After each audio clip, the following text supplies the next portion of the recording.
মায়ের কোলে এসেছিল ছোট্ট এক নতুন প্রাণ, কিন্তু সেই আনন্দ বেশিক্ষণ স্থায়ী হলো না। অস্বাভাবিক গঠন ও জন্মগত ত্রুটি নিয়ে জন্মানো সেই বাচ্চা ৪০ ঘন্টার ব্যবধানে বাবা মাকে ছেড়ে খুব দ্রুতই বিদায় নিল পৃথিবী থেকে।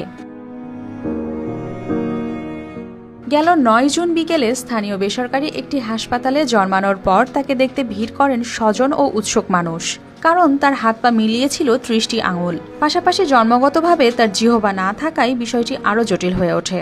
আঙ্গুল হয়েছে অনেকগুলো, ৩০ থেকে ৩২টা আঙ্গুল হয়েছে। এবারে জিব্রিয়া জিব্রিয়া অল্প পরিমাণ হয়েছে, 2টা ফাঁকা হয়েছে টাকলার ভিতরে। এবারে জিব্রিয়াটা অর্ধেক হয়েছে, অনেকগুলো সমস্যা হয়েছে।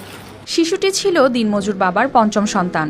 বাকি ৪ জন স্বাভাবিক হলেও তার গঠন দেখে হতবাক হয়ে পড়েন স্বজনরা। তবু সন্তানের চিকিৎসায় বিত্তবানদের সহযোগিতাও চেয়েছিলেন পরিবার, কিন্তু সেই সুযোগ আর হয়ে ওঠেনি। পৃথিবীতে আসার অল্প সময়ের মধ্যেই থেমে গেল এই ছোট্ট প্রাণটির জীবনযুদ্ধ।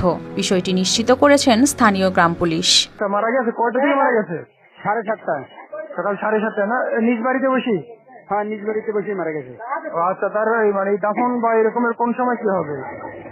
দাফন মনে হয়ে গেছে, আমি তো অফিসে দেখছি কি কবরটা কত হয়ে গেছে। শিশু বিশেষজ্ঞরা জানিয়েছেন, অতিরিক্ত আঙুল নিয়ে জন্ম ও জিহ্বা না থাকা অত্যন্ত বিরল জন্মগত ত্রুটি। সংখ্যনে দেখা গেছে 1000 লাইভ বার্থ শিশুদের ভিতরে একজন এ ধরনের সমস্যা নিয়ে জন্মগ্রহণ করতে পারে।